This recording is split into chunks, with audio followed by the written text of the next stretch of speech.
Step 1, wake up early, gonna rise with the sun. Step 2, get some good, some food in you. Step 3, think real hard about what you wanna be.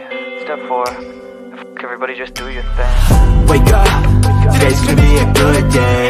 Wake up, today's gonna be a good day. Wake up, today's gonna be a good day. Wake up, today's gonna be a good day. Wake up, today's gonna be a good day. Wake up, today's gonna be a good day. Wake up, today's gonna be a good day. Wake up, today's gonna be a good day. Yo, set your affirmations, aspirations. I got shit to do, the aftermath of preparation. Good food, good mood, blood in circulation. One step at a time, yeah, that's how you make it. Set a goal you control and the steps you take them. I try to pick one thought, have some concentration. And if I make a mistake, it's called education. I try to do this every day, call it replication. Wake up, today's gonna be a good day. Wake up, today's gonna be a good day. Wake up, today's gonna be a good day. Wake up, today's gonna be a good day. Wake up, today's gonna be a good day. Wake up, today's gonna be a good day. Wake up, today's gonna be a good day. Wake up, today's gonna be a good day. So life ain't easy, yo, I think there's a reason though. Ups and downs, just like every different season, yo. Sometimes I'm high, other times I'm barely breathing, though. You always gotta fight and hide from the demons, yo. Negative thoughts are poison, they rot. Head full of flaws, so here come the clouds. They'll never stop unless I can swap all the bad for the good in my head when I'm lost. Yeah, so I'ma fake it till I make it. Positive thoughts are overtaken, I got patience. One day at a time is how you operate a cadence. A flow, you grow, you show yourself a foundation. Stay away from all the shit that causes temptation. I know that I like to do it cause it's sensation. I live my life in my head like a narration. Don't expect greatness, do my best, man, I'll take it. Wake up, today's gonna be a good day. Wake up, today's gonna be a good day. Wake up, today's gonna be a good day. Wake up, today's gonna be a good day. Wake up, today's gonna be a good day. Wake up, today's gonna be a good day. Wake up, today's gonna be a good day. Wake up, today's gonna be a good day. Wake up early, gonna rise with the sun. Step 2, get some good, some food in you. Step 3, think real hard about what you wanna be. Step 4, everybody just do your thing. Hi, Bullhorn Betty. Thank you for my shirt. Welcome to the Bullhorn Betty Kids Club. I'm Jennifer Santanello, and this is Layla. She's my firstborn child. She's the child that made me a mother. If my girl is out there somewhere, I would like for these stories to reach her. She seems to have vanished, and we have been investigating her disappearance for almost 3 months now. We need more eyes on her story. We need to shine a light and get her story out of just this small town that it's in. I am here to implore you to share and talk about our girl. If my girl is no longer with us, I would like for those who know what happened to her to feel the pressure. What inspired you to this particular case? I'm always interested in stuff like this. Obviously, talking to you about the Summerwell stuff like that, I'm always trying to be on the right side and help people that are hurting. But her being local, and like I told her, my son's 25 and Layla ain't too much younger, so Yeah, it could so be anybody from Kingsport. It's the way I look at it, you know. Yeah, And more people should be here helping her, as far as I'm concerned. I agree. Many of us came from all over the country to help Jennifer Santanello look for her daughter. Can you help? If you know something, say something. See, I don't know about y'all, but like for real, I don't mind being talked about. My problem come in when they start making stuff up. So you can talk about me all you want. It is what it is. You know, it's either I did it or I didn't. I said it or I didn't. Whatever the case is, I don't care. I let whoever think whatever, feel whatever. That's on them. You know what I'm saying? But it's the making up part. It's the lying part. It's the adding on to part that always get me. I don't mind being talked about. It's when y'all start lying that bothers me. Hey guys, Bullhorn Betty here. So there's something going on in my community and I need your help with. So this is a double homicide that happened in my community, but there's a lot more to this case than meets the eye. This is Thomas Matajek. He actually killed his mother and her boyfriend recently, but the problem here is he shouldn't even have been out of jail. He should have been in a mental hospital, and he is deemed incompetent to stand trial. This right here is our state attorney, and his name is Ed Brodsky. He has been our state attorney in the 12th district for some time. I recently learned our law enforcement officer, Sheriff Rick Wells, has arrested this guy many times and has prepared a case and sent that over to the state prosecutor. Ed Brodsky was supposed to litigate the matter. However, he ended up taking the felony case, reducing it to a misdemeanor, sending it to a misdemeanor court, and then just a month ago sent this deranged mental patient to a halfway house where he escaped and killed his mother. How can you help Bullhorn Betty? You can help Bullhorn Betty by saying, we will not accept this. This is unacceptable. Our law enforcement does their job and they send it over to the prosecutors just to let them go. Now, 2 people in my own backyard have lost their life because of these horrible and poor decisions at the hand of the state prosecutor, not law enforcement. So please, I ask you, is this going to be acceptable in your community as well? This is how you can help. If this case bothers you, if it disgusts you, if you realize 2 people should not be laying in the morgue right now, please consider giving Ed Brodsky a call and letting him know this is unacceptable from any state prosecutor.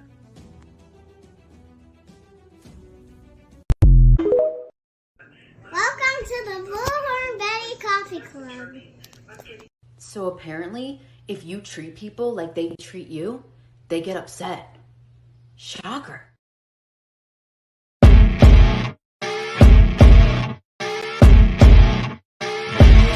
As you wake up in the morning, you want to find the latest, greatest information about criminal cases and have an intuitive conversation about the suspects associated with these cases.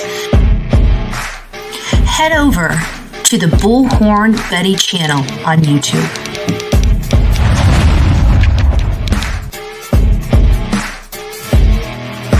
Get breaking news right here on the Bullhorn Betty channel. Welcome to the Bullhorn Betty Coffee Club. Enjoy your stay and enjoy your day.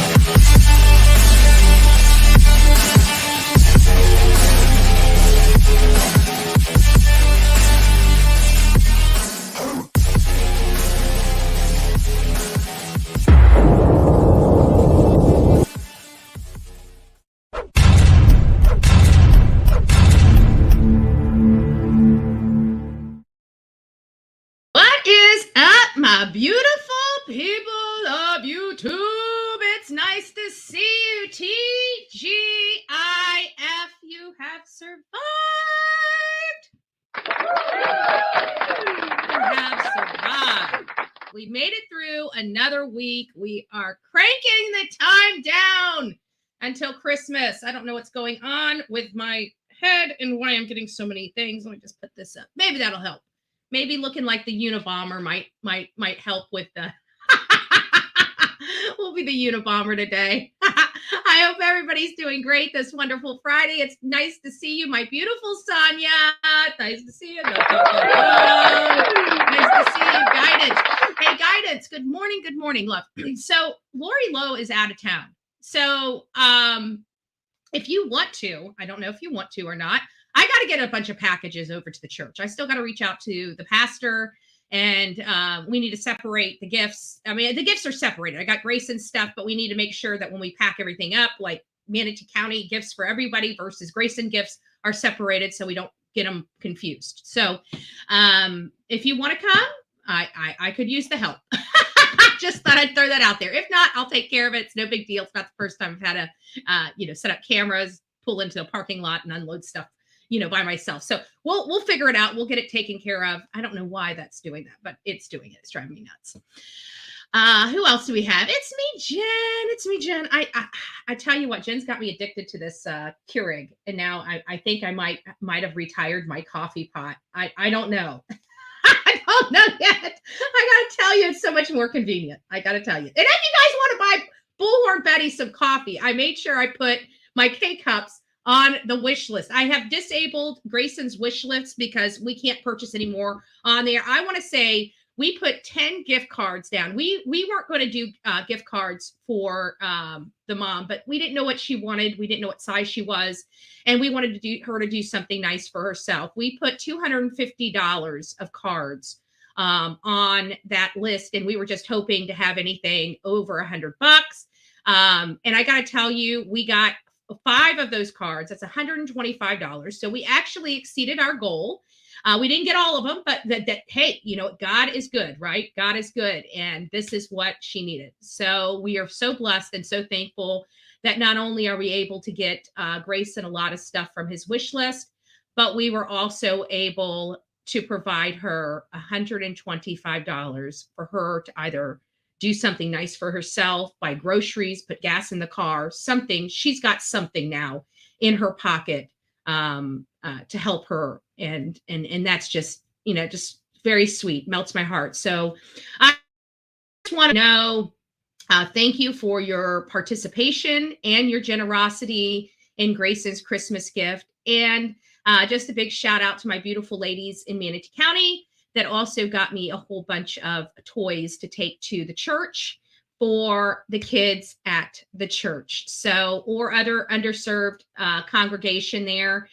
We just wanted to do something really nice. We had an opportunity to really, hit this out of the park. And I think we did just that. So just a round of applause, everybody.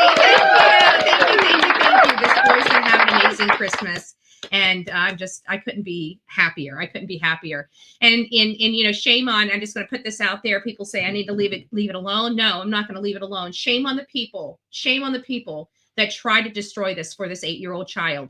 Shame on those people that chose not to help, that chose to destroy somebody else, that tried to help an underserved family while they did nothing but complain about it. Shame on all of them. But I'm glad that the goodness, the love, and this shows you love and good trumps hate. Love and good trumps hate. So we're going to continue to do that. Why? Because it feels good to do good. And we fill our cup up every time we do something nice for somebody else, right? We want to inspire. We want to, which brings me back. I wanted to read this, guys, to you. I wanted to read this. Let me get through the thing. So it's nice to see you, Tammy Sue, JB's mama, MJ. It's nice to see you as well. Who was it? Was it Matt J that wanted to have something snarky about the S-Town stuff? I don't know if she was trying to be snarky. It sounded like she was trying to be snarky. Well, Matt J, I unblocked you. So now you can come over here and bitch at me about all the stuff that I get wrong. But I will tell you, I'm going to put a disclaimer here. Right now, I've got about 15 different fires going on for me. So if information is, you're required to do your own research. The information is deemed factual, but do your own research because sometimes I just get it wrong. I'm not out there boots on the ground. The only time we get shit 100% right or 99% right, we don't believe in 100% right, is when I'm boots on the ground and I'm doing actual work and not relying on other people's articles and mistakes. So there is that. So we're going to be going through this again. We're going to be covering another case. We have another missing girl out in Kingsport, Tennessee. We're going to be covering her as well. Nice to see you, Pebbles. GG for life. Mama Llama is in the house. I am Team Summer. I love you, my girl, my friend, my beautiful PJ's World is in the house. Dun, dun, dun, dun. We can both do it together. I got you, girl. Sweetie Pies, nice to see you. It's nice to see you. Lady 7 Up, Mel C, good morning, love. It's nice to see you in here. And who else do we have? November Rain. Good morning, love bug. Good morning. And I think we got just about everybody. If I missed you this morning, I just want a big blanket. Good morning. I love you. I think you are all beautiful people. And we always want to do good because, Sweet Misery, it's nice to see you because it feels good to do good. We don't want to be gunked down with drama. It does not make our bodies feel well. We like to energize ourselves. Angela Witt, nice to see you in here. Peter S., nice to see you as well. So just the disclaimer, just Deb, Lulu's, Nana, thank you all. I just want to tell you guys, I do love you. I want to take a moment while we're here, and I want to read something to you. This came to me from one of our subscribers. Now, I'm not going to say this person's name because it was a very sweet message to me. And it says, hey, Andra. Well, I had an opportunity to work for CASA in the county next door. I'm very excited to say you inspired me. I have a meeting with a director and a volunteer coordinator on Tuesday, and I'm looking forward to being part of the team and speaking up for children in my community. And I said, oh my gosh, I am so proud of you. It's things like this that keep me going. I love you, my friend. And the person wrote back, my mom and First God gets credit because my mom met the lady who coordinates volunteers. God had a purpose, and you've inspired me so much to do something more. Never let these hateful people downplay your mission. I truly needed this, and I'm joining the Exchange Club. They do a lot of kids and seniors, and a lot of leaders are involved. Thank you with all my heart for all you do. And I'm grateful to call you sister in Christ. Sister in Christ. Merry Christmas. So I just thought I would share that with you. You know, I don't think people really understand that we really truly do inspire for people to get out in their community and do more. And, you know, a lot of people want to say it's a right or left issue or anything like that. That's not my position. My position is policies that affect all of us. We're all in the same boat together. I don't care what side of the aisle you come from. My message is get involved. I don't care what you believe in, you know, just get involved and have your voice heard, whatever that voice is, right? Don't let anybody silence that voice. And so that is, I don't know if this lady believes the same ideology I do, or, you know, has the same type of, you know, thought process on how to fix stuff up. But the problem, the great thing is she's now getting involved. She now has an opportunity to do good in her community. And I can tell you, if she stays in it, she's got many years of joy, you know, true joy of seeing families and seeing your hard work and seeing how your mission really does help somebody else, a random person you never knew. And when you start seeing the impact of your work, it really does inspire and empower you to go more and further and to do more for other people. And so this is her beginning of her journey. And I just can't wait to see where she is at in another couple years. I can just only imagine she's going to be kicking in doors and saying, hey, I'm here and you're going to listen, right? And that's what it's all about. So again, thank you for all that you go out there and get involved in your community. That is really what this whole channel has been about from day one, is just showing you one person can truly make a difference. One person, you can be that one person for your community. Get out there, do something positive, be kind to a person, a stranger. Do a random act of kindness for a perfect stranger. What does that mean? Does that mean I need to go buy him a steak dinner? Betty, I can't afford a steak dinner. No. It means don't be a dick, right?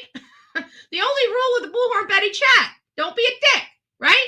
Somebody needs to get in front of you, and you never let somebody get in front of you when you're sitting there at that red light and this person's eager to get out of that 7-Eleven parking lot. You know what you do? Put the brake on and let that man out. That's what you can do. Act of kindness for a perfect stranger. Act of kindness for a perfect stranger. Try it sometime. I promise you, for all the people out there that are doing horrible things and being very negative Nancy's out there, you know what? Today's a great day. It's the season. It's Christmas time. It's time for you to wake up in a happy mood. It's time for you to sit there and think, what can I do to be kind to somebody else today? And you know what? You go out there and let that be your mission for the day. Instead of trying to figure out how to tear down somebody for an entire day, why don't you find out how to uplift somebody for an entire day? That's what I'm talking about. All right. Philosophy of Betty. So, guys, it is with disheartening news that it appears that we have another missing girl from Kingsport, Tennessee. And she's older. She's older. Our last two have been 20 when she went missing, and she had a birthday while she was missing, which is Layla Santanello. She's now 21. She hasn't been seen or heard from since. Then we had Holland Snap. Little more hopeful for her, but with the, I don't know what those, I haven't heard back from the law enforcement related to the videos that I sent over. I can tell you that they were downloaded. So, and I had to send my driver's license over to him. I don't know if it means anything. I really don't. But with Holland's case, the one thing I was thinking of is after reading the reports and everything, it appeared that, the family of Holland was trying to get a hold of Holland, and Holland wasn't, had not been picking up her phone. And the family had been calling, like the last time they spoke to her, I believe, this is just going off my mind, so do your own research. December 2nd, I want to believe. I want to believe that it was December 2nd that they had actually physically spoke to her or seen her or something like that, Holland. And this is just going off memory. And by the 15th, they had been calling her and calling her and calling her, and she was not answering the phone. So they had been calling her for, I don't know how long. Did they just try her that day? Had they been trying to get a hold of her for a week? Or whatever the situation may be, okay?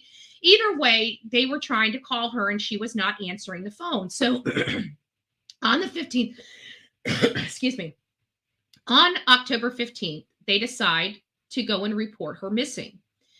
So I believe it was the stepmom or the foster mom. She's got three different moms here. She's got her biological mother that is in the picture right now. Okay. So she's got her biological mother.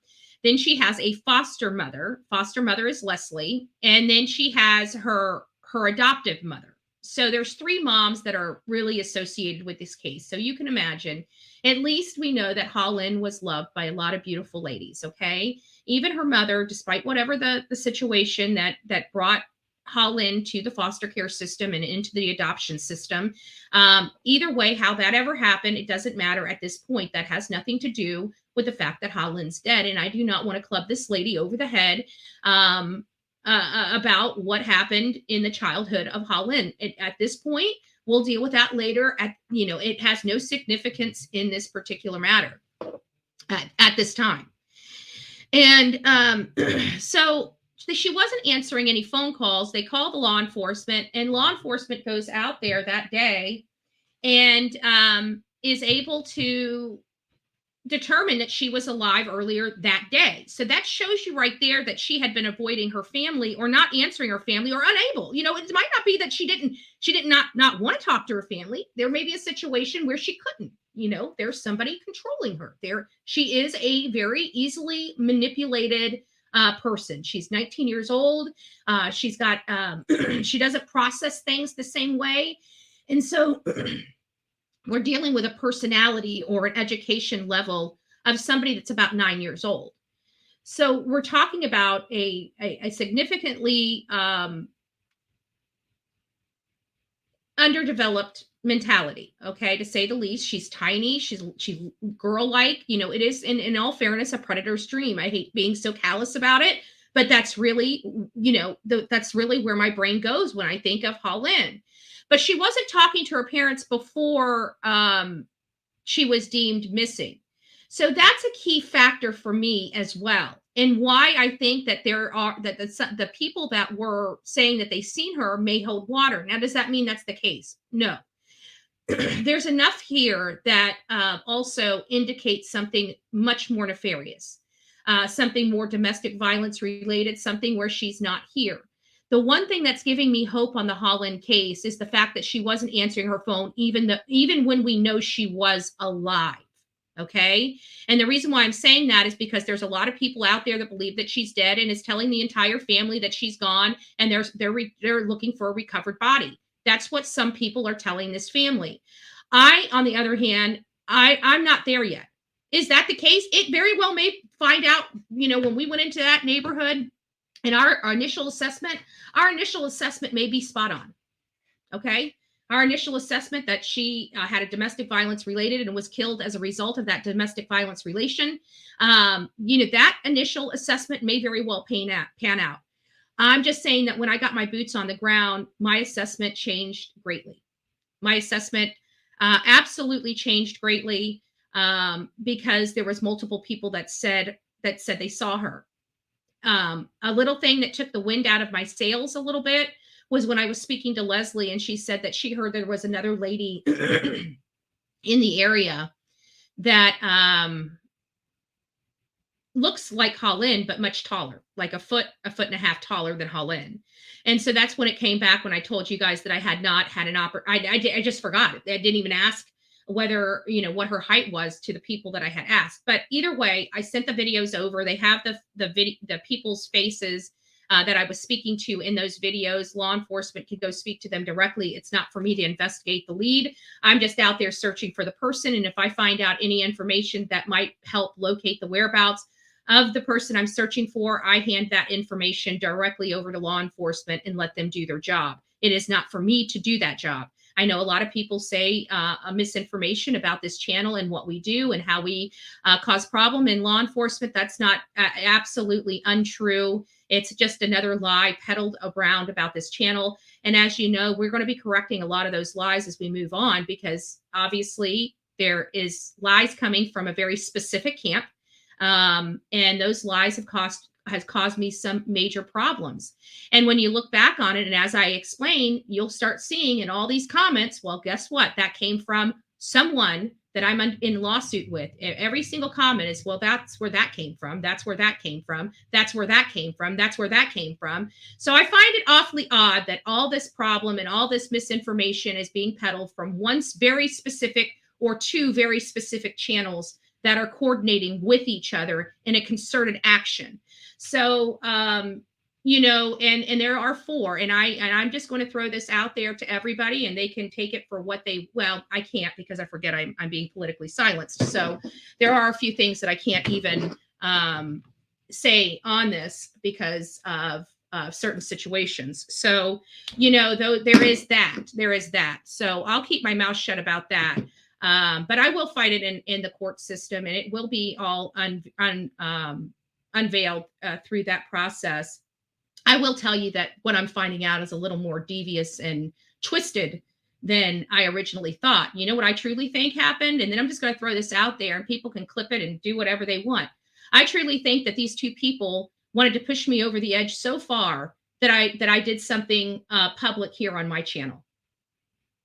I think it's that sick and twisted. I truly do. If you really want to know the truth about it, I think these people have been doing this to try to push me over the edge in order to elicit some type of episode on here where I unalive myself.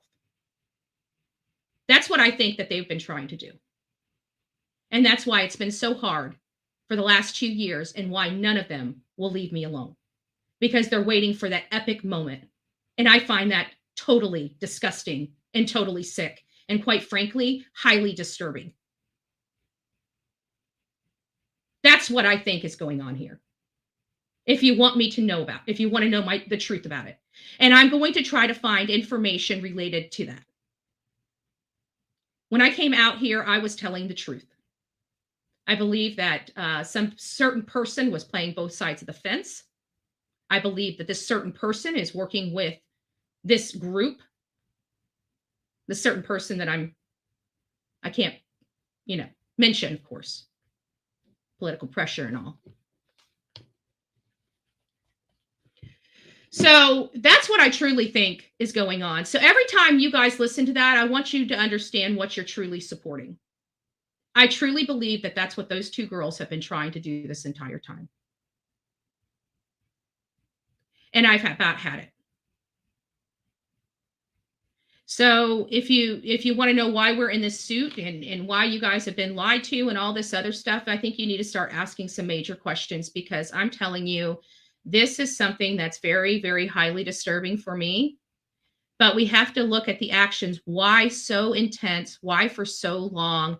And why now pulling out all of the stops when I found out some damaging information? And don't we find it very, very odd, the people that came out, these are people that have been attacking this particular creator for 8 years. 8 years. And the first people that come out were this person's enemies? BT, first person to come out to bat against this particular creator, somebody that she has called a tragedy pimp for the last 2 years, and all of a sudden she's got his back? We don't find that odd? Or how about Heels coming out, coming up to bat to swing for this particular creator that I ousted out?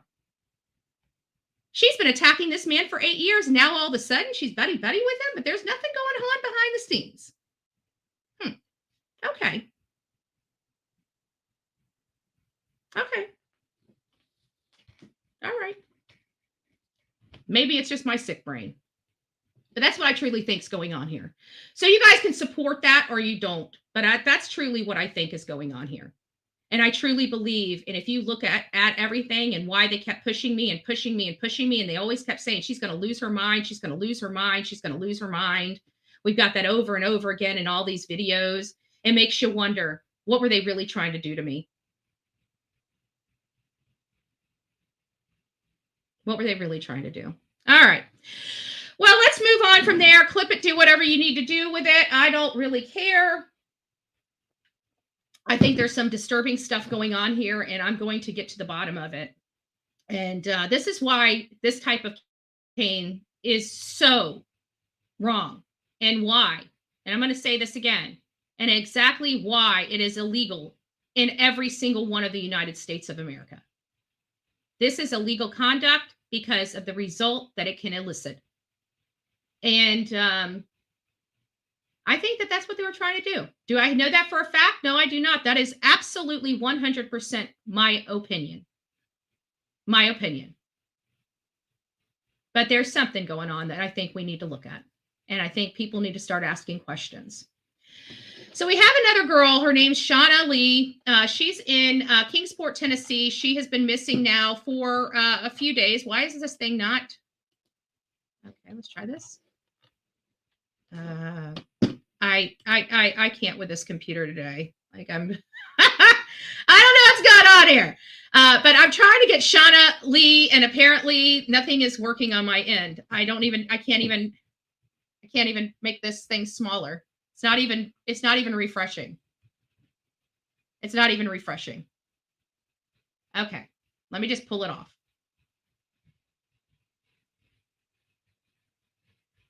Guys, I think my internet, like it's not even, there we go. Let me see if I can pull this up now that my stuff is working. There we go. There we go. Now it's working. I don't know what was going on. It was just, it like my whole screen that I have up just froze. So I think there's something going on behind the scenes. It's really dragging my system right now. So you guys are going to have to just give me a second so I can add the screen up while it's going. 2 seconds. There we go. I'll get it off as soon as I can. It's definitely something I'm trying to show on my screen that's causing the drag. I can tell you that.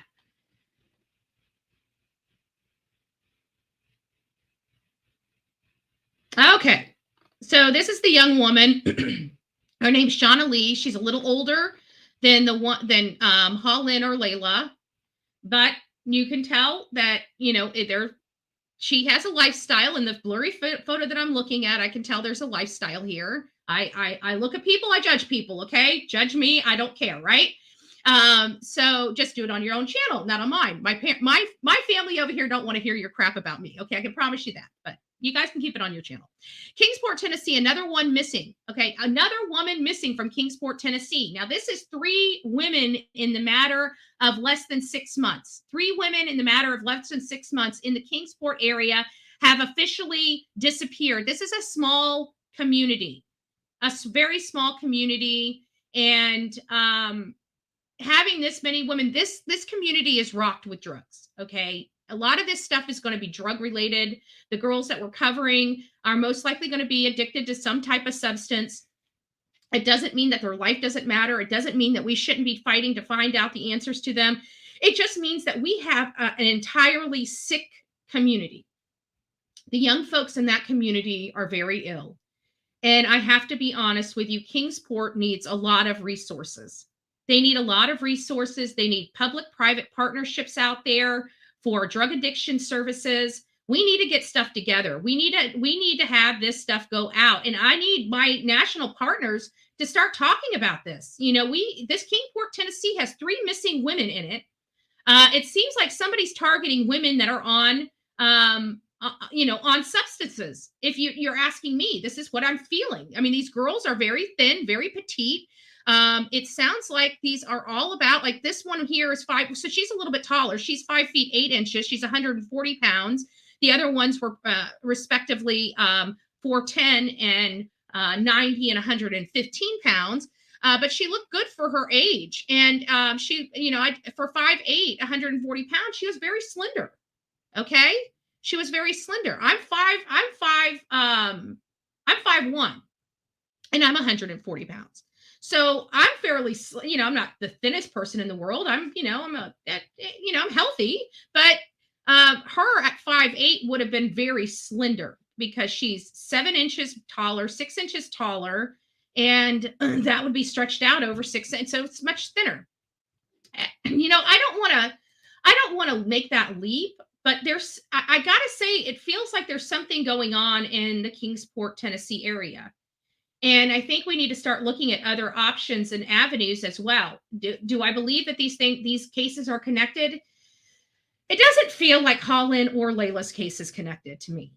I was out there. I've looked at both of the cases. I've looked at both of the areas that they, kind of disappeared from. They're, different areas. They're different situations and circumstances. And it's really hard for me to make the leap that Layla and Holland's case is connected. And of course, with this only being all we have for this other girl, this Shauna Lee, it's hard to make the leap whether she's connected to either of the Holland or Layla. What I can tell you is when I was out there, it seemed very obvious that the young addicts didn't associate with the older addicts and vice versa. The older addicts associated with each other, maybe from, just trust and the younger kids, they've got to learn, they've got to learn like the older addicts had to learn, younger people, they're a little more, they're willing to rob you. They're willing to do all these things, older addicts, not so much. They just want to, be left alone and get their stuff and get, they're not really into all the drama. Does that mean it's like that across the board? Absolutely not. There are just some really bad apples out there, no matter what age. And it's simply because of the drugs that they are on. But most likely, you have, believe it or not, it kind of sounds a little odd, but you got the good cliques and the bad cliques, right? And the people that don't want to deal with the drama and just want to help each other because you guys are all in the same boat. You kind of get in your own clique because you have this trust in this value system amongst the thieves, right? It's kind of crazy, but it really is true. And then you got the hotheads, like, you got your really hothead people that just do despicable things to get their substances and stuff like that. And so you find that there is, believe it or not, cliques, even cliquey out there on the streets because, people that don't want to engage in the hostility and the horribleness of that, they stay away from those people. Sometimes they have to engage in them because they are addicted people. And they say, that might be the only person they can get their substances from. So there is that. There is that. What else do we have? Oh, and I wanted to show you guys this. This is, obviously we were out there with this family, Layla, as well as Holland's family, out there in Kingsport. And they were really trying to, just bring awareness to both of the women that are missing in the community. I know it's kind of like a little bit of a Debbie Downer out there for the people that were coming to see the Christmas display. But at the end of the day, it really doesn't matter because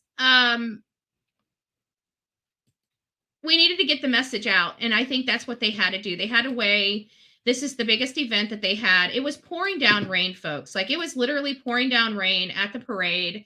And these women, for the love of everything holy, get all these advertisements off my fucking screen. Jesus Christ. Excuse my language, guys. I just can't do it. I'm trying to go through it. Excuse my language. It's frustrating.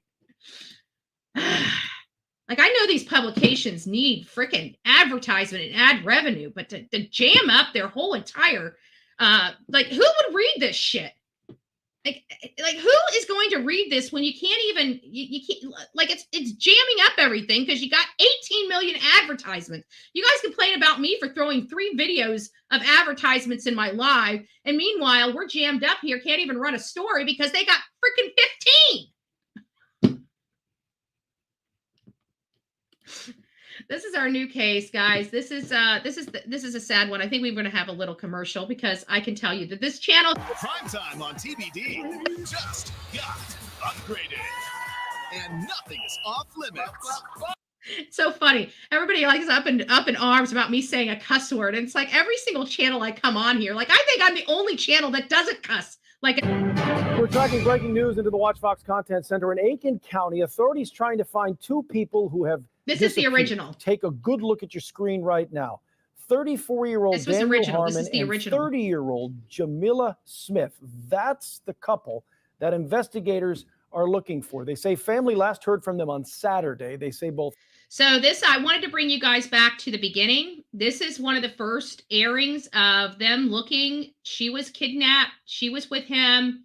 They couldn't find him. They're running this story for everybody to be looking for them. Okay, so this is the original story. Harmon and Smith have a history of domestic violence, and Harmon has had mental health issues. Officials believe they are driving in a black Dodge Charger. If you see Daniel Harmon or Jamilla Smith, or you know where they are, authorities want to find them. Call 8. So, as you know, and maybe you don't know, we're going to be going through this. He was found. Okay, he was found. She was not. They currently have him in jail right now on unrelated charges to her disappearance. Right now, he's being held in jail for domestic battery because a witness came forward that saw him put his hands around her neck at a different type of altercation. I don't think it was associated with this one. It may have been associated with the kidnapping, but so far I have not seen any reports that he has been charged anything directly related to her disappearance or her death. You know, when we hear these cases, I think our first assumption in all of these cases is that, you know, she was obviously abducted by him in a car, a Dodge Charger. They found the Dodge Charger. They found him. They've arrested him, and they put him in jail for domestic violence related charges. He has no bond. But he won't tell law enforcement where she's at. I went ahead and pulled the map up. Now, this is some odd stuff because I'm reading reports that say that this all happened at a very specific home. I want to repeat that. In the reports, we're going to read some of the articles together, and they were saying she was abducted from a home. They put an address into an article about where she may or may not have been, a very specific address, and I'm going to put that address in. And this is what I get. In the article, it says that it is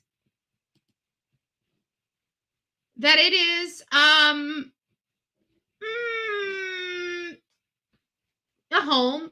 We plug the address in, and it's a church, a Baptist church. So I'm like, okay, and I see houses all around this church. See if we can stop this. I see that's back. Let me go in. You guys see that? Yeah, let's just keep going. So we obviously clearly see a lot of different types of houses on this one road. And I'm a firm believer that if she was hurt in this area, she is going to be somewhere in the general vicinity of this area. There's a lot of lakes. There's a lot of ponds. There's a lot of dense trees. So this is, if it happened over here, I would be looking all over here. And not only that, they've got bridges and this Savannah River, this huge river right here. So this, as far as finding something in the close vicinity within a 2 mile radius, a 2 to 10 mile radius, because I haven't been out here, so I don't know how populated this is, or if this is considered rural or not, because that changes your demographics on your search area depending on the type of area you're searching. So it does look like it's populated. It's heavily populated on the other side of the river, but not so much on this side of the river. So it seems like they would stay on this side of the river where she was found if this person, her boyfriend, needed to, say, dump her.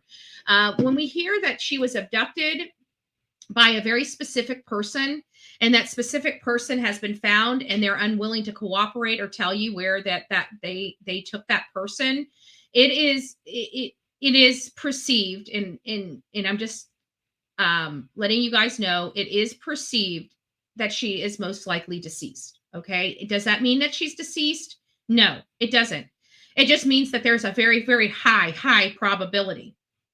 For example, with Charlotte Senna, that was the 9-year-old girl that was at Morrow Lake State Park in New York that was abducted by that Craig Ross Jr. guy that did terrible things to her. Statistically, it was a stranger danger situation. And if we were to follow the statistics on that case, she would have been dead within 3 hours of her abduction. Okay. That was statistics. Does that mean that the statistics are exactly like that every single time? Of course not. There are other portions of the statistics. So, for example, if a person is and I don't know if these numbers are accurate. This is just an example. I'm using any random number just for your knowledge. But for example, if say you have 80%, okay, we'll use nice round numbers. I think it makes it easier for everybody to process.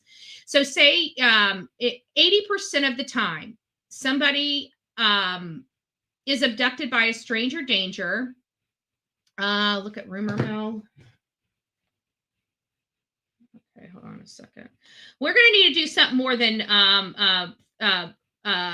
Jen, just FYI, put some sirens or something red on information that I need. That the bullhorns just they're gray on my end, so it just blends into the system. I can barely see it. Hold on, let me go to rumor mill. Same place Layla went missing. I seen that, Sonia. She's friends with Layla's best friend. So it might be, this whole thing might be connected from what I'm reading here. No problem. And it is odd because we're starting to say that, there is a possibility of the girls being connected.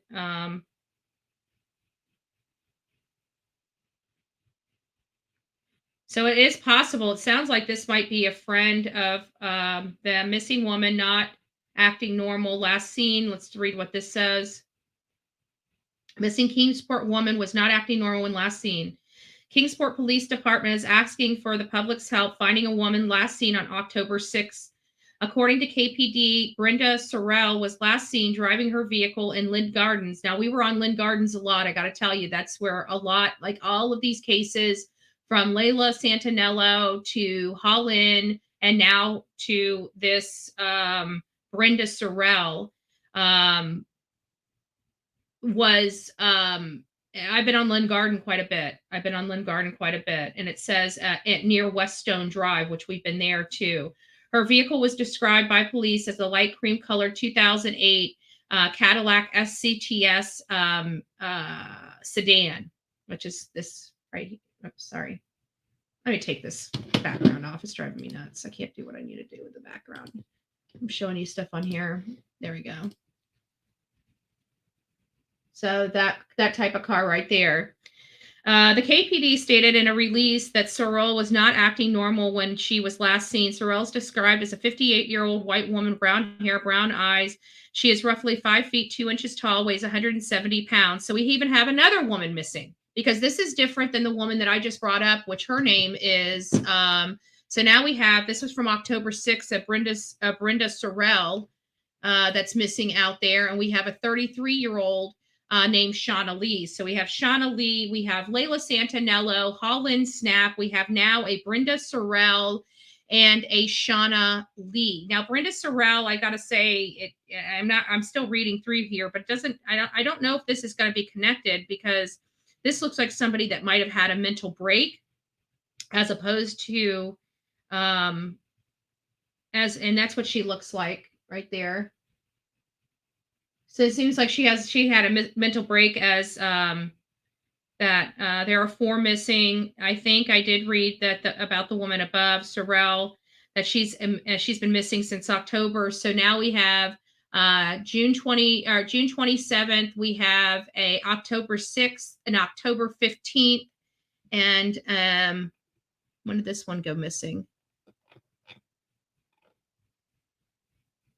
December 5th. So we got four ladies out in this small community of Kingsport, Tennessee, missing right now. I do believe that this one here might actually be, might actually be mental health related.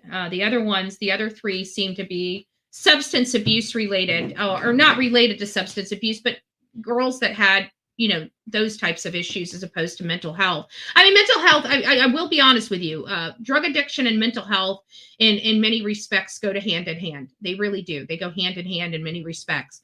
So, there could be that. Don't forget to hit that like button. Yes. Listen to Jen. Don't forget to hit that like button if you haven't already. So let's get back to this young woman and man. They did find him. He's being uncooperative. So I'm going to read this article. This is where I got the majority of the information that helped me look into this case. And this information is deemed accurate, but you have to do your own research. I'm going to say that for the exact police in the back, because Bullhorn Betty gets stuff right just like everyone else. And if you are a creator that thinks you are 100% perfect, please show your receipts. Warrant released Wednesday alleging man kidnapped a still missing woman from Jackson over the weekend, and that he strangled her last month. That's where that domestic charge came from, guys. So his name is Daniel Gabriel Harmon. He's 34 years old, of Beech Island, and has been charged with kidnapping in relation to the disappearance of his girlfriend, Jamilla Shanae Smith, according to the media release from Aiken County. Smith is 30 years old and has not been heard from by her family since around 7 p.m. on December 2nd. Harmon was also initially reported missing. He was taken, that was that original video that we had just watched. He was taken into custody on December 5th at a residence at Carpentersville Road, okay? Again, Carpentersville Road is where that Baptist church is. So I'm interested in how that Baptist church, how it's connected to this case. Is he a pastor there? Is he a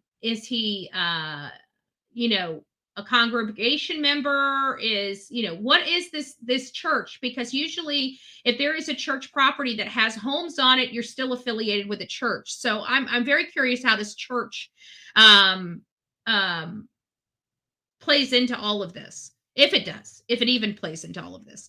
After an hours-long standoff while police tried to serve a warrant charging him with the second-degree domestic violence, police received a tip that the black Dodge Charger was located at an address, and upon arrival, police found the Charger parked in the front of the residence. Aiken County SWAT in North Augusta Department of Public Safety assisted in the arrest. The warrant charging him with domestic violence alleges he strangled Smith around 8:30 a.m. on November 10th while a juvenile was present.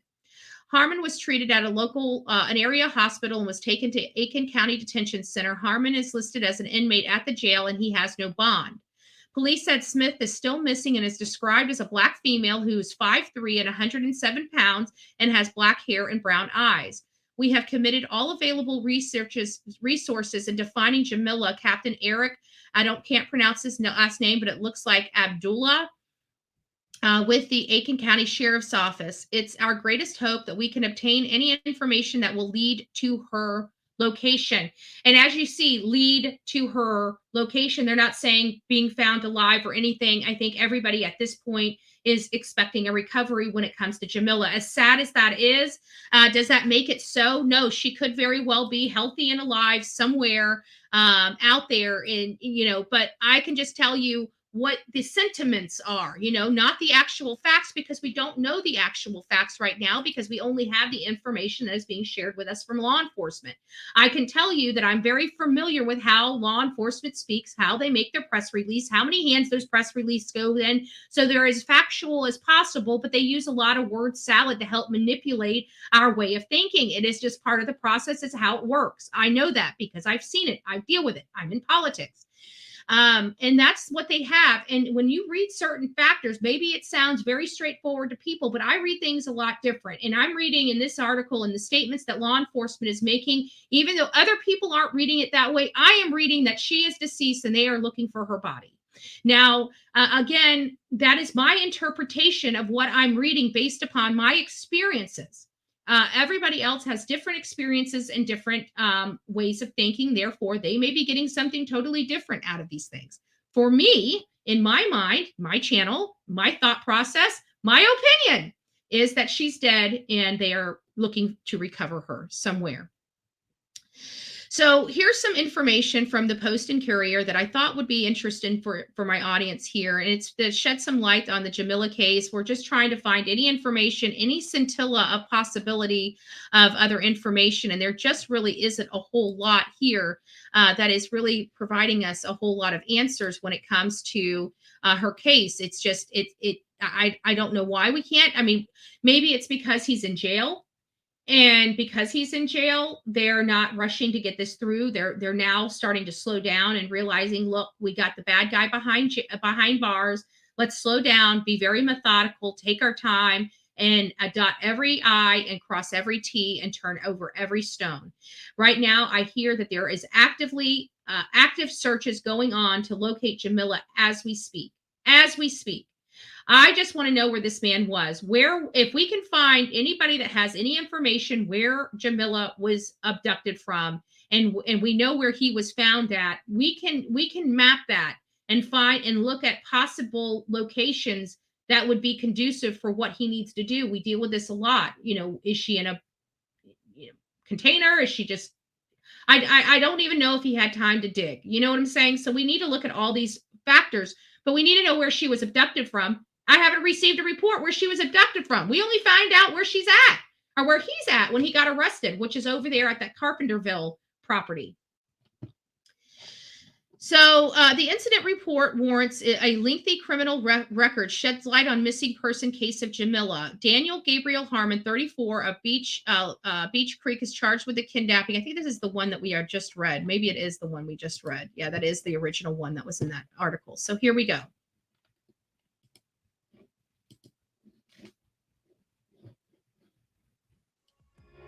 When I served, my work was critical, and I don't feel like that's the case anymore. It got so bad that I was even thinking. There, I don't want it. Yeah. If you guys have any kind, if you're a veteran and you have any kind of suicide, please reach out to the veteran hotline. Here we go. Smith. That's the question investigators are trying to answer as we speak. This afternoon, our cameras caught investigators combing through two homes for evidence on Old Jackson Highway. There it is, Old Jackson Highway. They said it was at, let me write this down. Sorry, guys. They said this was at 408 Carpenterville. That's where he was arrested. So let's just I need to write this address down real quick. Hold on. Because we'll count it, or we'll map it. Highway. All right, let's start it over again. Sorry, guys. Let me start it over again. Highway near her last known location. There we go. Meanwhile, Smith. That's the question investigators are trying to answer as we speak. This afternoon, our cameras caught investigators combing through two homes for evidence on Old Jackson Highway near her last known location. Meanwhile, that's interesting. Two homes out there at her last known location. So 2 homes are being searched. That's interesting. Her estranged boyfriend, Daniel Harmon, is charged with kidnapping and second-degree domestic violence. He's also listed as a person of interest in the case. Hallie Turner looks at some new details about his criminal history and what led up to her disappearance. Just hours ago, more than 5 unmarked Aiken County investigator vehicles were in the street of the home on Old Jackson Highway. This may be a new case for them, but the name Daniel Harmon is one reports show they've known for years. We're going to look up, we're going to order his criminal history. I'll actually, before we get off here, we'll go ahead and make that request now, while we're live. So, because what happens is I end up getting sidetracked once these lights go off and I start working on something else and I forget to do my homework, right? So we're going to do it before we get off here, just FYI. Daniel Harmon may be a stranger to you, but to law enforcement, he's a familiar face. He was charged with obstruction after a fight with his girlfriend, who's now missing, broke out at the Richmond County Fair in October. She was charged too. Wednesday, investigators. This is, I understand the domestic violence. This is almost the situation with Gabby Petito. She's charged as well. Clearly, she's not the instigator. This is something where she's most likely defending herself. And here she is going to jail and being punished. What is that telling women that are defending themselves? What is that? What kind of messaging are we providing women that are being abused by men and finally have had enough and no longer take it anymore? And here she is going to jail, being punished for most likely protecting herself. And I just want that to ring true across this country. And I will use my platform to talk about this very thing, because I'm tired of these standard laws. This is something, and it's hard because there are violent women out there that abuse men, and we have to take that into consideration. Just like there are violent, once upon a time, we would never consider a woman ever being capable of hurting somebody to death. We've found out that there are some sick, twisted women out there as well. Maybe not as much as men, but there are some. And we have to understand that this is a hard job for law enforcement, because they've got to be the one that determines who's right and who's wrong. And sometimes when they can't, they have to take you both. And that's got to be a very scary situation for somebody that is trying to defend themselves. And here she is going to jail at a fair in October. Clearly, she is not the aggressor here. She's gone. And she's trying to get away from him, and she's going to jail because of him. It's heartbreaking. It's just heartbreaking. And people just don't understand. People that don't understand domestic violence just don't understand, period. And God bless you. I don't misunderstand what I'm saying. God bless you for not understanding. I'd rather everybody not understand. Believe me. Investigators spent most of the morning off Old Jackson Highway, where they believe Harmon kidnapped 30-year-old Jamilla Smith. She was last seen on this driveway. We saw more than 5 unmarked Aiken County vehicles, with investigators pulling items from the home and retracking the couple's every step. But we also tracked the couple's steps and found, in addition to that fair charge, deputies in Aiken County have had run-ins with Harmon more than 30 times over the span of a decade. His charges range from traffic violation to drug possession and neglect of children. In 2015, drugs and alcohol, folks, drugs and alcohol, and that drug there is not a good one. He pled guilty to simple battery family violence for pushing a woman in the forehead. In 2016, he was the driver in a hit and run, spending 5 years on probation with a hefty fine. Records show he's also faced a judge in Augusta for more than 20 different charges across state lines. In 2012, he shot a man, but the aggravated assault... Jesus! Excuse my language. Lord have mercy. Shot somebody. Already, so... It's not good. So he has possession of a gun. He knows how to use a gun. So I guess we can... Now, granted, he's choked her. That's what he's in jail for. So I guess it could be one or the other or both now. Assault charge was later reduced to reckless conduct. Later reduced. I love that. Let's go back to how reduced charges work for people. Let's take a look. Hey guys, Bullhorn Betty here. So there's something going on in my community and I need your help with. So this is a double homicide that happened in my community, but there's a lot more to this case than meets the eye. This is Thomas Matajek. He actually killed his mother and her boyfriend recently, but the problem here is he shouldn't even have been out of jail. He should have been in a mental hospital, and he is deemed incompetent to stand trial. This right here is our state attorney, and his name is Ed Brodsky. He has been our state attorney in the 12th district for some time. I recently learned our law enforcement officer, Sheriff Rick Wells, has arrested this guy many times and has prepared a case and sent that over to the state prosecutor. Ed Brodsky was supposed to litigate the matter.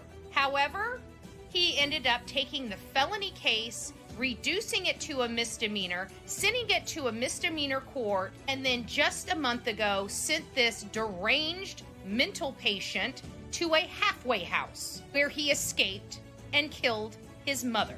How can you help Bullhorn? So there you have it. These reductions in policy, in criminal charges for violent offenders. Violent offenders. Now, this guy, do you think this guy should have been reduced? He just shot somebody. He's a violent offender with over 30 different charges before a court. I'm not sure if this is the person that any prosecutor should be working with and reducing charges on. I mean, call me stupid. Call me stupid. But I'm getting sick and tired of these prosecutors and this PC culture BS putting our lives in jeopardy. This woman should not even be dead. Why? Because her boyfriend should be in prison. Kind of like what just recently happened here in my community over here in Casa Bullhorn Betty. So, you know, I just want to say, you know, we are going to be rolling out 2024, and we are going to be addressing a lot of these political hot topic buttons that affect each and every one of us. Again, and it's not a right or left issue. This is an everybody issue. Because let's face it, when our prosecutors don't do their job, who's in jeopardy? Do you think they're in jeopardy with their huge houses and their big, huge fences and them being monitored and watched by law enforcement? Or do you think that we're affected? The little guy is affected by their poor policies and determinations at this criminal level. I say I'm sick of being the victim of their crap policies. Me personally, I don't know how you guys feel, but this is another situation that has me pretty hot under the collar, because as we are learning together, he shouldn't even have been out of jail. Love it. Love it. Now, again, Jamilla was last seen Saturday, and at this time, there is still no sign of her, but Harmon will appear before a judge Thursday at 3. So there you have it, folks. He will be, looks like he's already had his day in before the judge, and we'll try to find that here in just a second. See what else we can find. I mean, she was a beautiful girl, and it's just sad. It's just sad. And I don't know, you know, did she have children? You know, I don't know if we know. I don't know if we know. Let me see where we are here. Let me change this out real quick. All right, so this is where he was found. This is what they said. This is where they said he was found. So let's go ahead and start a new project. I'm gonna put this over here because I want to follow this one. Creating project, untitled. Let's change this to Jamilla. What was her last name? Smith? No. Yeah, Jamilla Smith. Okay, Jamilla Smith.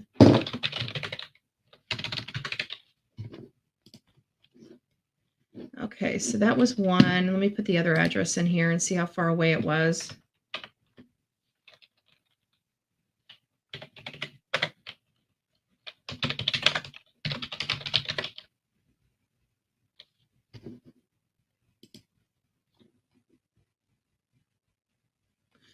All right, so it was a significant, significant, there we go. It's a significant drive, folks. So we've got a huge search area. I can tell you that. We've got a huge search area. This is going to be a problem. This is going to be a problem. So as you see, let me just see if I can get this up. Hopefully we can see that. Okay. You guys can see the two yellow dots. This one up here by Augusta Riverwalk and this one down here. So this one down here, 425 Jackson Highway, way down here, that's where she was abducted from. This up here, Augusta Riverwalk, is where he was found at. So you have all of this. I mean, literally all of this that could be potential dumping grounds for Jamilla. Now, we did learn through, if anybody's out there in South Carolina, if you guys are researchers, we found, remember, we just had another case similar to this of an abducted lady that was out to dinner with her ex, and he ended up shooting up the ex-family members' houses, went to jail. They couldn't find her. And lo and behold, she was at the storage unit. Remember, she was inside the storage unit, and law enforcement didn't even know that this Yahoo owned a storage unit.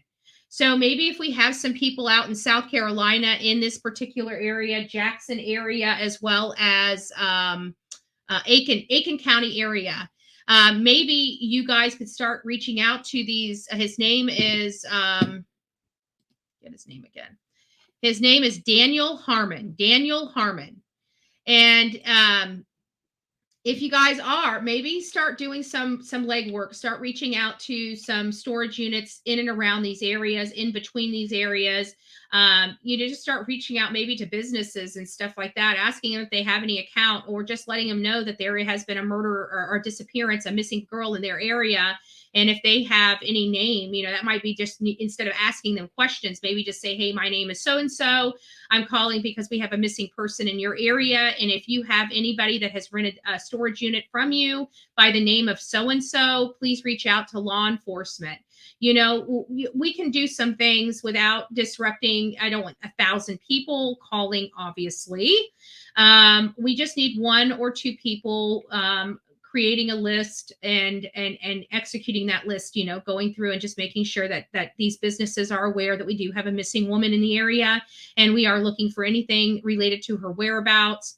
That might be something that you can do. Either you can look up these things and send them messages by email, or by way of just a phone call and just advising them of that. I'm not going to do that. I'll leave that to one of my audience members or a couple of my audience members to do that. But we just want to make sure that everybody's aware that there is a missing girl, and that we need to be looking at video and footage, video and CCTV footage for the houses in the community. I'm sure that people have already been updated. I'm sure that they've already started. We're already like a week, 5 days in. So I'm confident that they've already gotten some of the hits on her cell phone back by now. Those types of things should be coming in. If they haven't got them, they should be receiving them. Those things usually take, 24, 48 hours to have back on your desk. So we have to assume that they know, if her phone was on, they know which direction she at least went. And this is where they're saying that she was abducted from, based upon that information. That hasn't changed so far yet. I don't know if it will. But going through this thing, it says Aiken County Sheriff's Dispatch Center received a 911 call on December 2nd around 8:48 p.m., which is an unknown female caller said her ex-boyfriend came to the resident and she was trying to get away from him. So there is some substantial information related to this case and her fearfulness of this man. And she's the one that called 911 herself, it sounds like. We have not received the 911 call that she called, but again, we will start making those records requests here in just a few moments. The dispatch noted that the caller began screaming, and the dispatcher heard a male's voice telling her to get in the vehicle, and then the phone went silent. As she screamed, that sounds like he brandished a weapon of some sort to make her scream and demand her to get into the car. So it sounds like there was a weapon, just based upon, this is my theory as I'm reading this. This is the stuff that's coming into my head, because I know people's, what their behaviors. Why would she be screaming? She's screaming because she's scared. She's seen him before. He's been in this thing. She's screaming because it sounds like he had a weapon. Police returned to the residence on December 3rd about 12:32 a.m. to check the area. Again, did not see any vehicles, people, signs of forced entry into the residence, the report said. In a later visit, police noticed a screen of one of the front windows appeared to be damaged and sitting on the ground, and the window opened, the report says. So it sounds like somebody made entry inside the home. Police also saw a set of keys lying on the ground near the open window and what appeared to be a shoe print on the front door, reports said. So this sounds like he was going in there. This almost has a hint of premeditation to it. Police said that they didn't see signs of a struggle inside the incident location of evidence of foul play, according to the report. Not the first time. Harmon has faced charges before. He has been charged with domestic violence, assault and battery, traffic violations, and more in Richmond County, Georgia, and Aiken County. On November 25th, Harmon pled guilty to misdemeanor aggravated assault and possession of a firearm during the commission of a crime in connection with a December 29th, 2012 assault on a man. Court records show he was sentenced to 12 months probation. 12 months probation. During the assault, Harmon used an unknown type of handgun and shot the man, according to records. So you shoot a man and you get 12 months probation. That's the best they've got. I just want to put that in perspective. Now, do you think that that kind of policy, let me just ask you guys this. Do you think that type of policy is a deterrent from him shooting somebody else again? I'm just asking for a few 100 million friends across the country. Do you think that if somebody shoots somebody, goes to court, and sent home, do you think that that's going to prevent them from picking up a gun and shooting somebody else in the future? Jen Between, good morning, love bug. Nice to see you, love.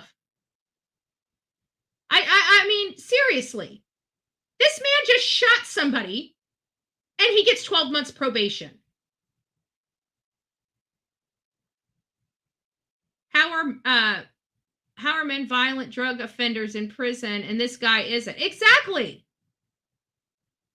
What in the ever-loving, you know what, is this BS right here? Like,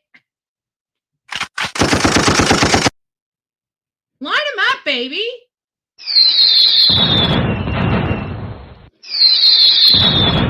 What in the ever-loving, you know what?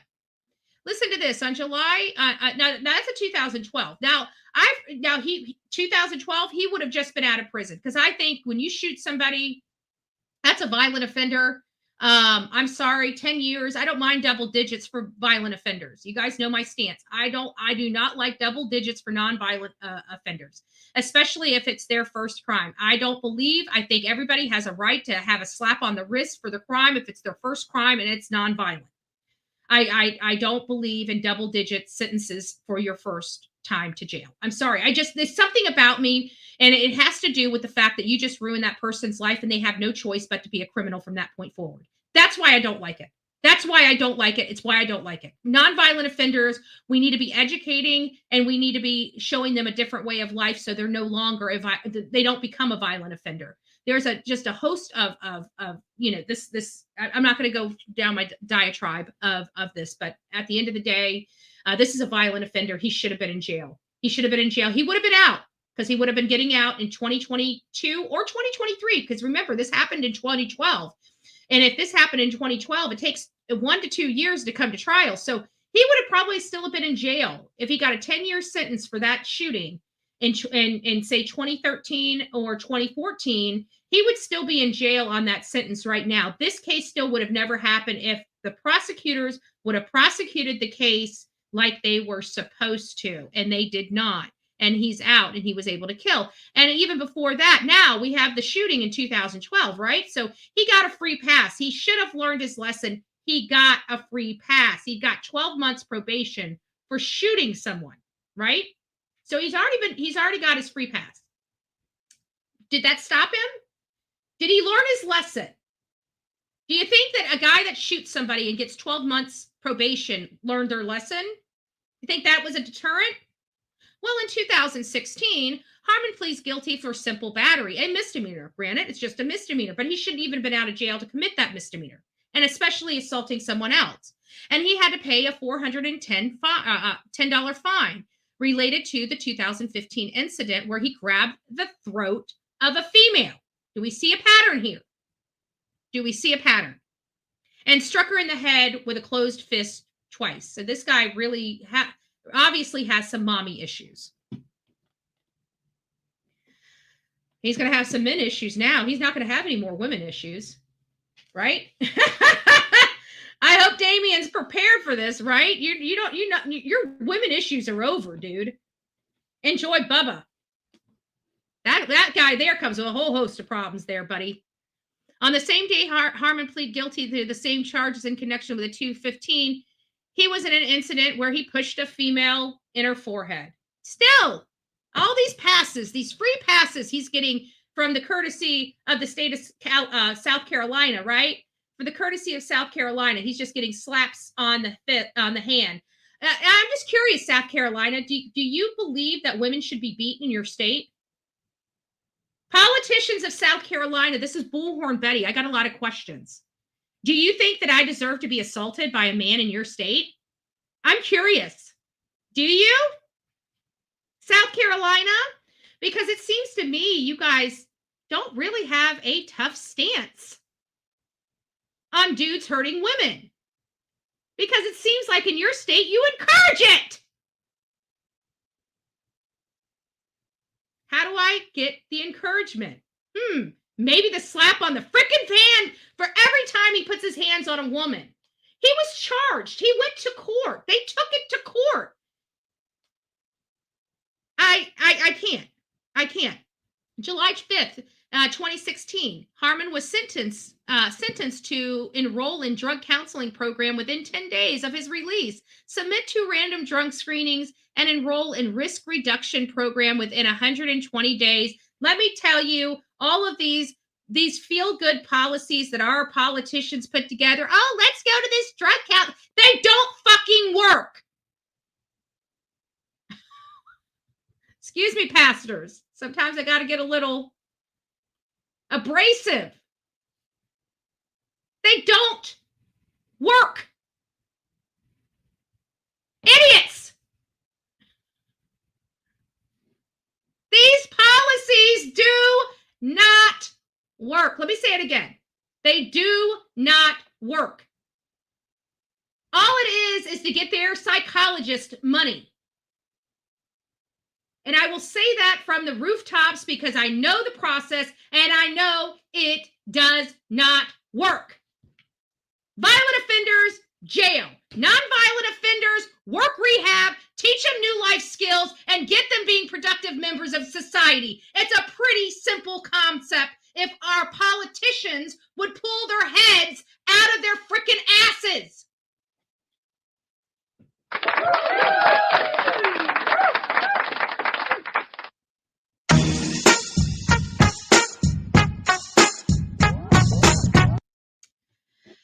So he was required to take these programs within 120 days and enroll in family violence intervention program, another despicable program that does absolutely nothing wrong. You want to know why it doesn't work? Because every fucking person running these programs have never experienced what they're talking about. So how are you going to tell people how to do these things when you yourself read a book on how to do it? Let me tell you something. Drug addiction and getting off drugs, you're not going to read yourself out of a drug addiction.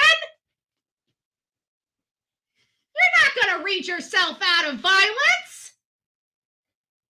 This is bullshit from a bunch of bureaucrats in this state. This crap doesn't work. Just doesn't work. I'm over it. So Harmon was charged with assault and battery related to a 2019 incident. So he shot somebody, got 12 months probation. In 2016, he decides to beat on women some more. In 2019, the behavior still hasn't changed. But guess what? South Carolina still believes this animal deserves to be on the streets, injuring more women. South Carolina, Aiken County, can you please explain to me why you're not protecting the women of your community? I happen to be a woman. Just saying. 2019 incident. Let me guess. Is this another brutal incident on a woman? Let's see. South Carolina. We understand that you guys are a little racist over there, and we understand you don't mind you beating on some women. Okay? We got it. We got it, South Carolina. We got it. Harmon was charged with assault and battery related to a May 2019 incident in North Augusta when police were trying to conduct a traffic stop and he struck a police officer. So now the police are getting beat up. Do you think that's enough to put this animal behind bars? Do you think it's enough? Violent offender, shot somebody, beat up women, and now beating up police. And this is in 2019. Do you think that was enough? Do you think that was enough for them to finally put this animal behind bars? No. South Carolina and their PC bullshit decided to wait until a beautiful black woman was murdered by this animal before they finally lock his ass up. That to me is a failure in law enforcement, and you guys just got an F from the Bullhorn Betty channel.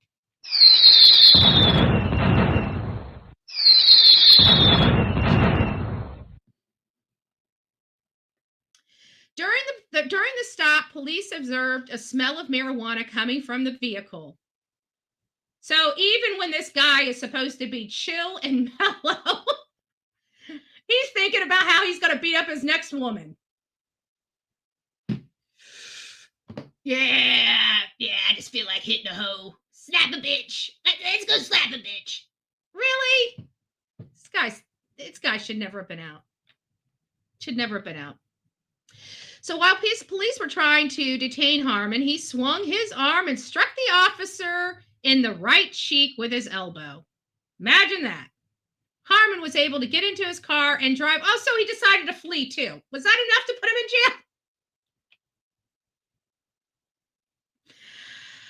I just can't. But we don't know why we have such a crime problem in the United States, do we? I mean, it's not obvious to the animals running our country. The hyenas that take our taxpayer money that can't seem to figure it out.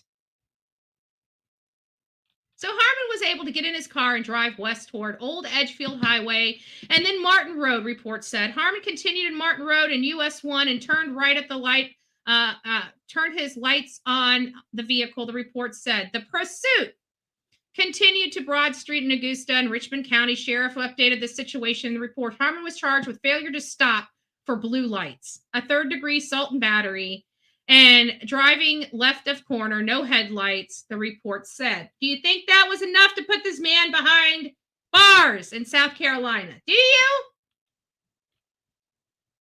Do you? Oh, we're not done yet. We're not done yet.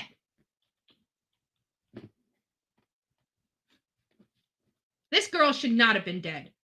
This is a failure, a complete shit show of a failure of their system out there in Aiken County, South Carolina. Aiken County obviously doesn't mind women being abused in their community.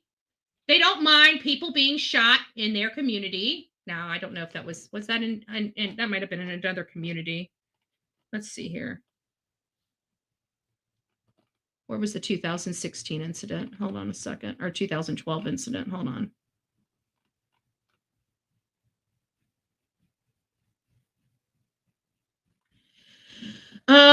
The 2000, I don't know where the incident, they don't say where the incident happened in 2012, but it doesn't matter. It looks like it all happened in South Carolina. So the bottom line is he shoots a man, gets 12 months probation. He beats all these women, he gets a slap on the wrist. He's even beating up cops, and decides to flee. And he gets nothing. He's not in jail. He's able to beat this woman, and he was able to, even in October, not only did he go to jail, he threw his victim in jail with him.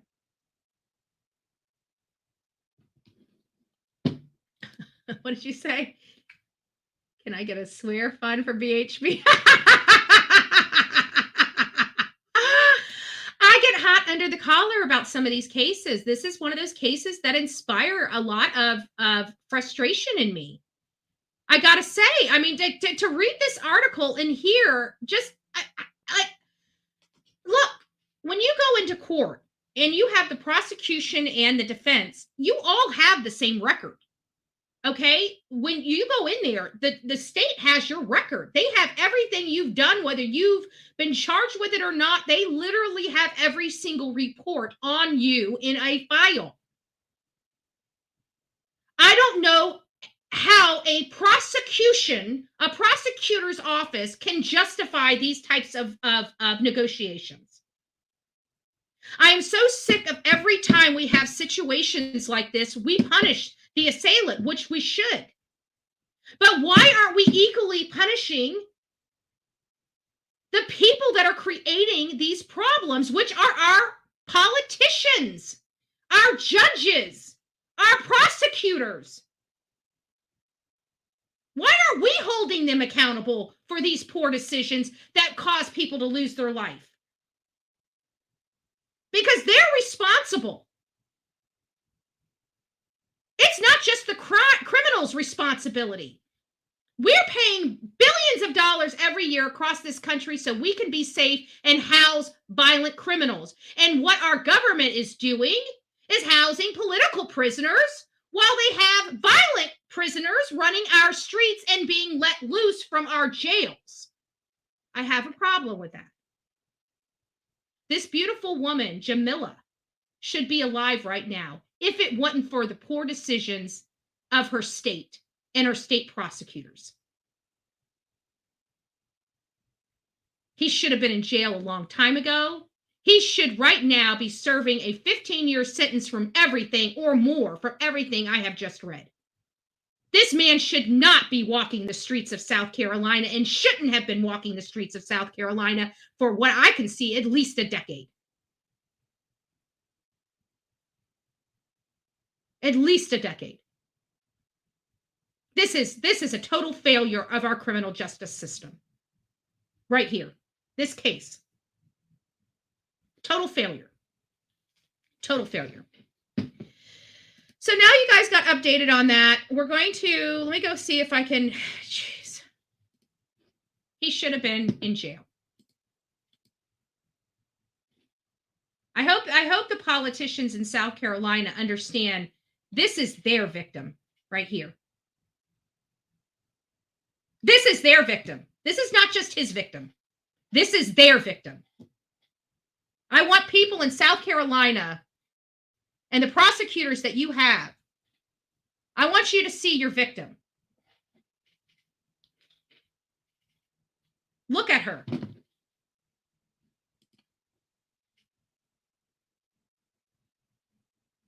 So the prosecutor's office in Aiken County, Richmond County, this is your victim. I want that to set in because she didn't deserve this. This is a failure of law enforcement. I don't even want to say a failure of law enforcement because I'm not going to put this on law enforcement. I surely am not going to put this on law enforcement. Why am I not going to put this on law enforcement? Because just like my sheriff here, Rick Wells, with that animal that was over here across the street that killed his mom and her boyfriend, he arrested the animal. He arrested him each and every time. He prepared the case to go to the prosecutor. Do you think it was my sheriff's fault that this animal was out? No. Just like it's not the sheriff's fault for the failed policies of the PC culture in Aiken County. The PC culture kills people. It kills people. It killed her.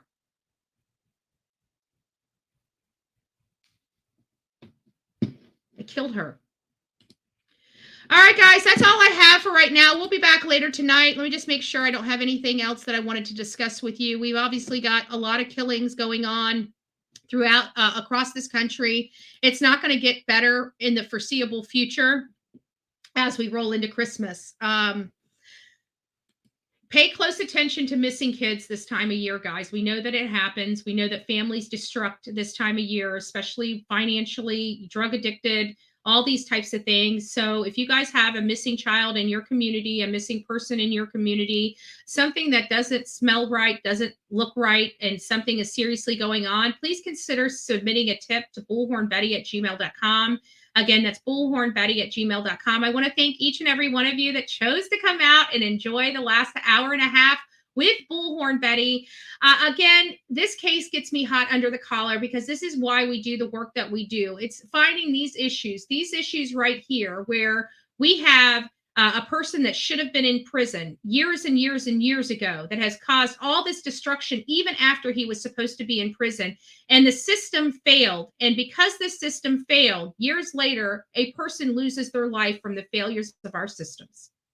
And we have to do better. And the only way we're going to do better is all of us getting out there in our community and fighting for these causes. So if you would like to step up to the plate, consider reaching out to your politician, consider reaching out to a nonprofit organization that has the same value system as you do and see how you can help, right? We need a lot of workers out there. We're coming up to an election season, guys, and we have to get it right. If we're going to make meaningful changes that can really help save a lot of us, we need to all do our part. So I hope you guys start really highly considering getting involved in your community, getting involved with nonprofits, getting involved with volunteering, getting involved and just being a good person and helping your neighbor.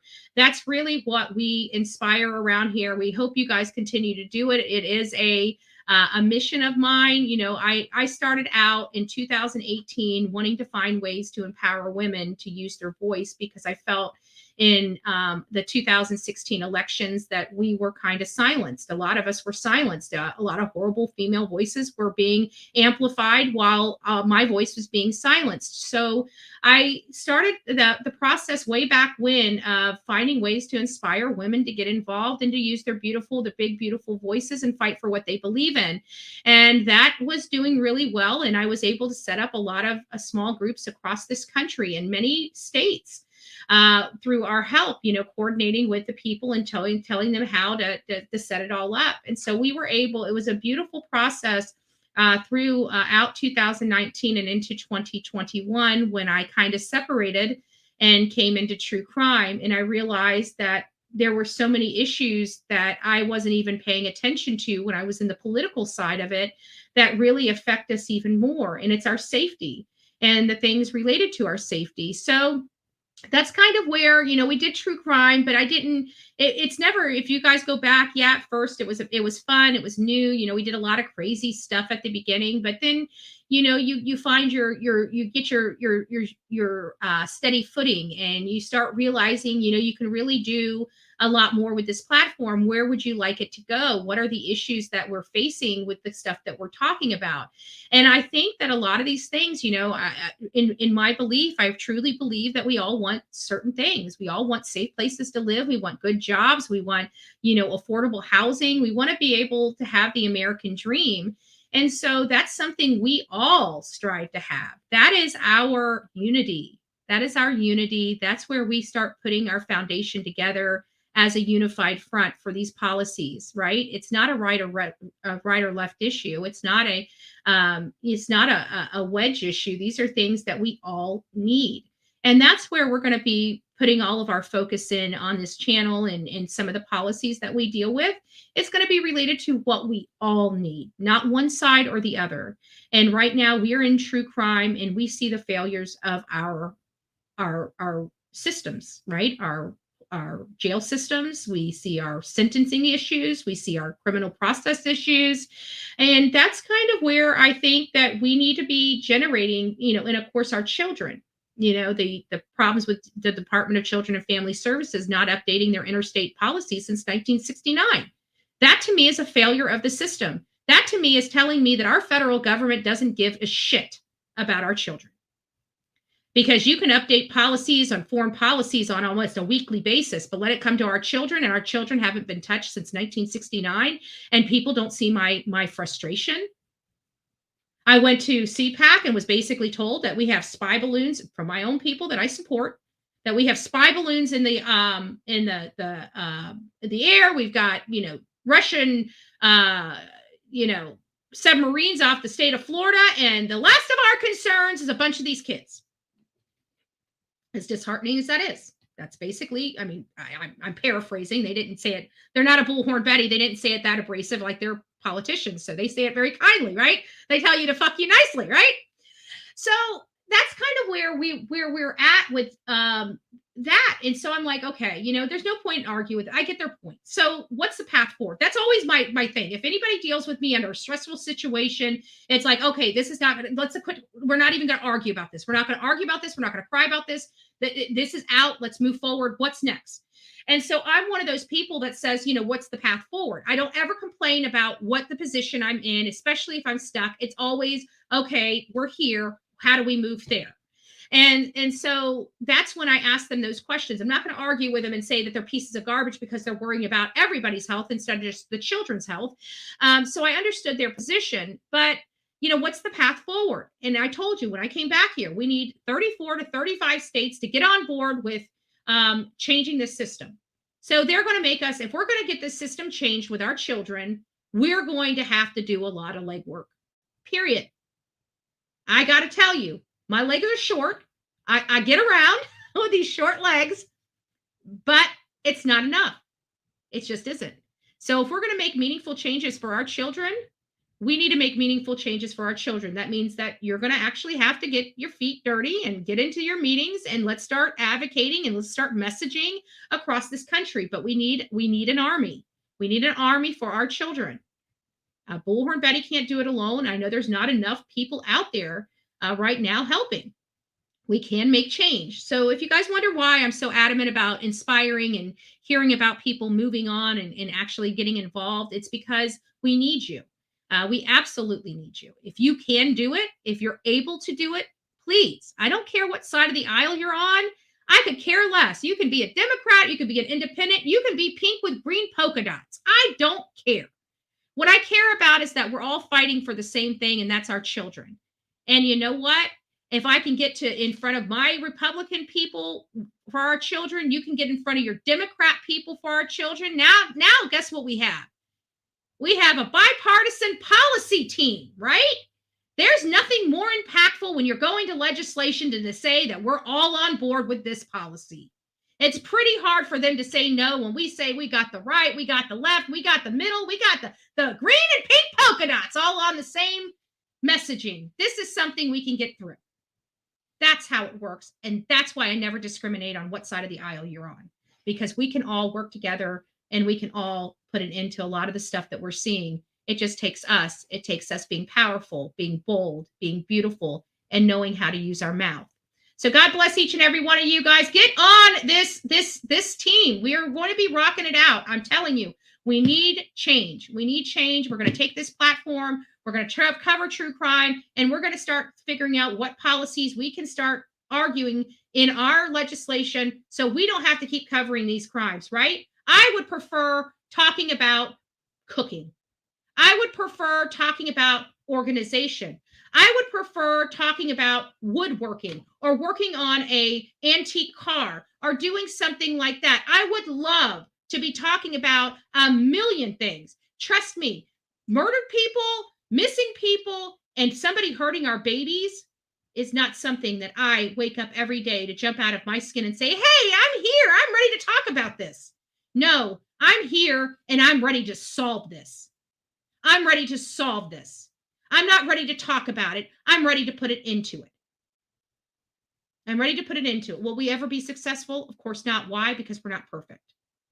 But we do need change. God bless you. Go rock it out with your coffee beans out. Don't forget to be fearless. If you see something, say something. An ounce of prevention is worth a pound of cure. And until next time, you guys be safe and please be kind to one another. Because like I said, I am the most bullied person on the streets of YouTube. And I got to tell you, we need to put an end to this hate. We need to put an end to this bullying. And I'm going to tell you right now, if you think you were going to have me do some crazy stuff on this, you are a failure. You've always been a failure. You will never get Bullhorn Betty. You will never take us down. And we are going to rock it out. We're going to be bigger, better, more powerful than we've ever been before. God bless each and every one of you.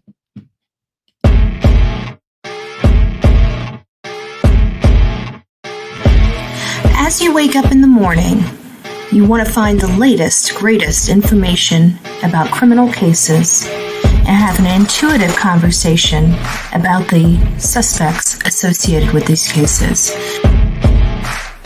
Head over to the Bullhorn Betty channel on YouTube.